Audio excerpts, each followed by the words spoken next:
I think this eclipse was very significant for several reasons,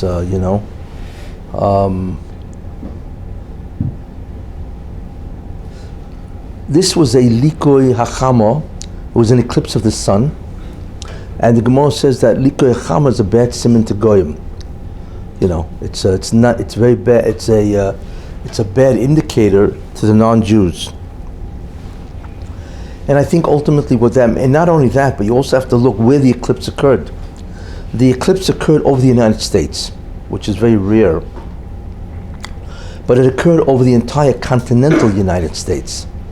And that's the last time that happened was 1918. It's a long time ago. It's 99 years ago. And I think what it means is I think it has tremendous messianic portent. I think what it means is that Esav, United States is Esav, really it's Edom, which I've said many times. And I think that it means that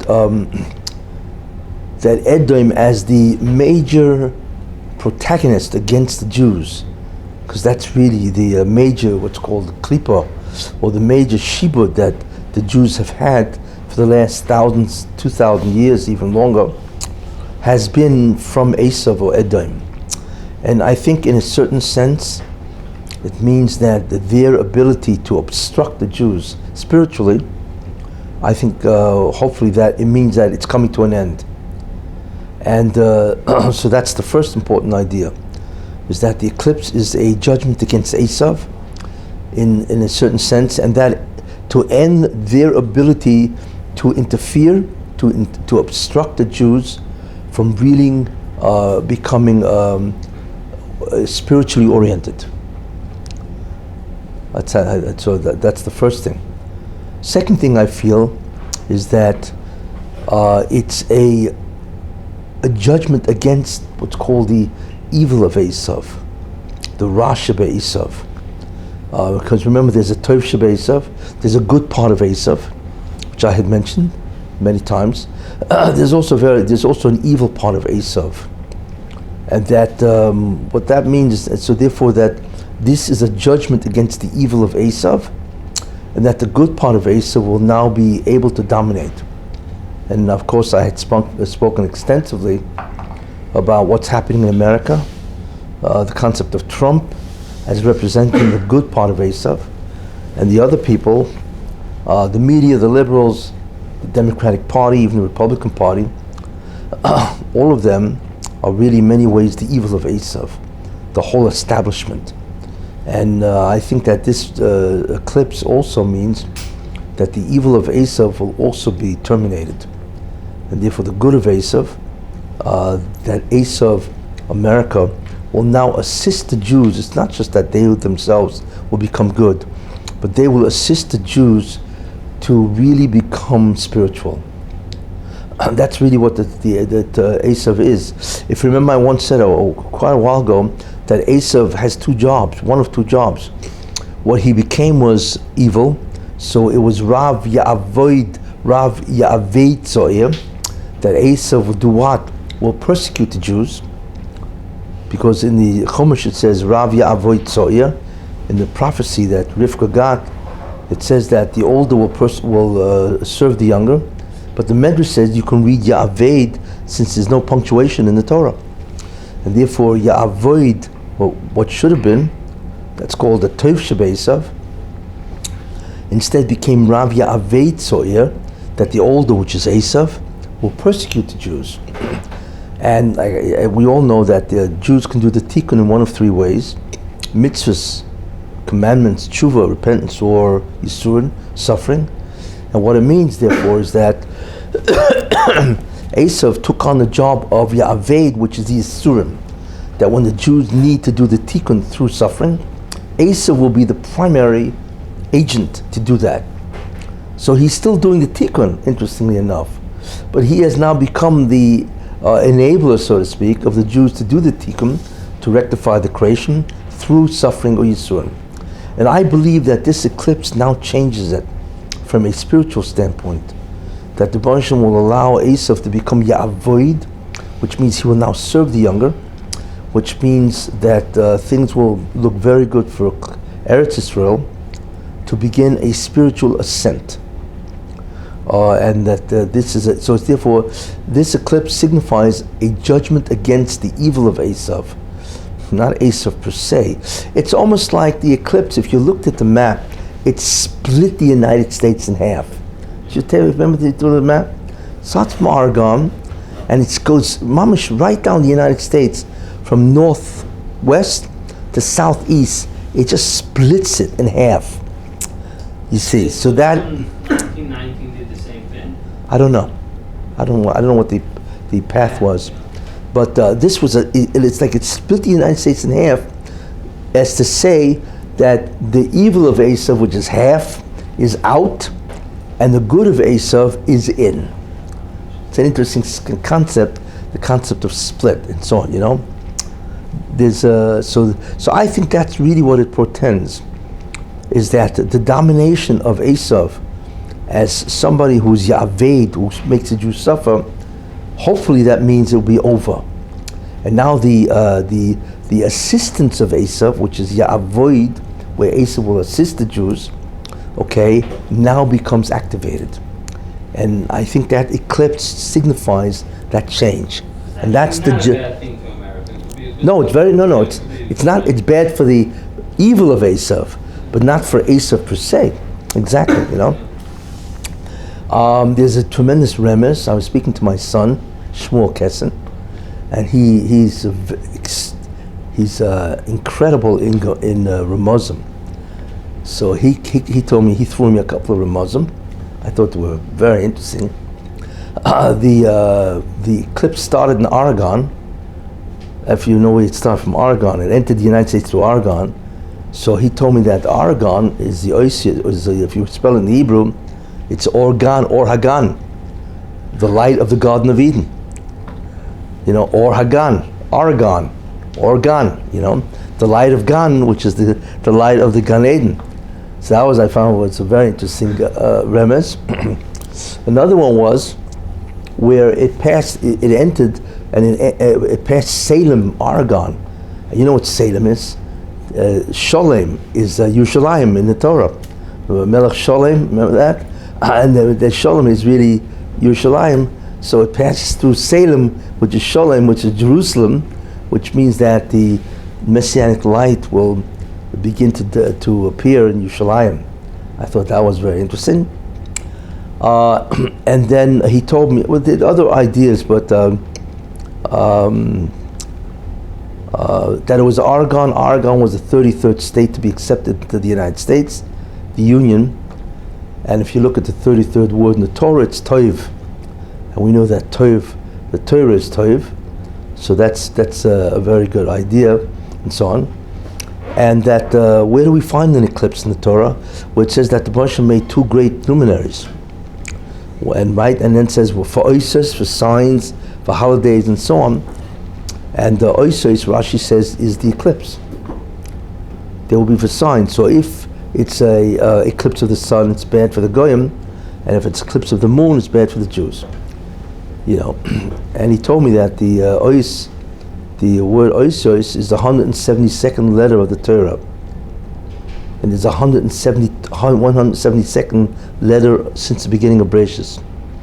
And there are 172 letters in the Aseret Dibros. Almost as if to say that this is a sign that the Aseret Dibros will now become manifest, you know. Anyway, these are just ideas that he thought were interesting, Ramazim, you know, just allusions and so on. But I think it's a very positive thing. And I think also what's important is even in Eretz Yisrael, that even it's not just the fall of Edom, the evil of Edom, but it's the rise of the good part of Edom.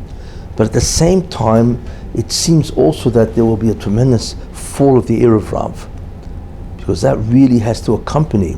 Because once the major, what's called the major shibud, klipa of Edom, the major obstruction of Edom falls, with that also falls the Erev Rav. It's interesting. And I think we may see it, you know, although it seems to be heading that way, but you never know. But there are four identicalities which you have to remember: God, the Shekhinah, the Torah, the Jewish people, and Eretz Yisrael Achadhu. That's what the Zohar says. It's really one. It's an identicality, you know. And in the end, they all have to be released from their prison, which is their inability to express their power of Ruchnius, and so on, you know. So even Eretz Yisrael, which in many ways is under the Erev Rav, there's a tremendous battle of religion, of Judaism, Frumkeit, in Eretz Yisrael. And that also may end also. I think you have a lot of problems with Netanyahu, actually. He's facing indictments and so on. That may mean that he will have to leave and that somebody else will take over, which I have an idea who may, but that may mean that the Erev Rav itself may fall. And that would truly begin the beginning of a tremendous turnaround of the Jewish people, you know. So I see it as something very good, and hopefully this will begin to initiate the process, like I said, where the pendulum is now swinging in the other way. It's like the pendulum is going, it's reached what's called the nadir, the bottom, and now it's beginning to go up. Once that happens, then that's obviously tremendous news for the Jewish people. And I think that this eclipse does signify that. What's the source that Edom and Erev are connected? The download, the Tahara of Edom causes the Tahara of Israel. Well, if you think about it, Edom is a Jew, Esau is Jewish, so is the Erev Rav. You know, we're not talking, even though they became a different nation, Esau. But since Esau is really part of the Tikkun process, to do what? To give suffering to the Jews. Same thing with the Erev Rav. They're Jews which give suffering to the Jews. Same obstacle, except one was Jewish and now has become a non-Jew, and the Erev Rav is Jewish. They just do the same thing as Edom, being Jewish. In other words, they really do the same thing. They're both basically Jewish, and even though Edom or Esau was Jewish, but they are still part of the Tikkun process, you see, which means therefore that they are really still in the Pasha of Jewish people. Anybody who is part of the Tikkun process is really part of the Jewish people in that sense, you know. So even though they are non-Jews, but they are really part of the Jewish mission to do a Tikkun, except they're now doing it through Yisurim. The Erev Rav is the exact same thing.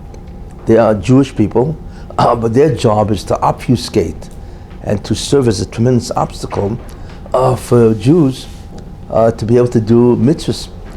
You know, and remember, you remember what an Erev Rav is. An Erev Rav is a Jew that believes that the uniqueness of the Jewish people, right, is culture.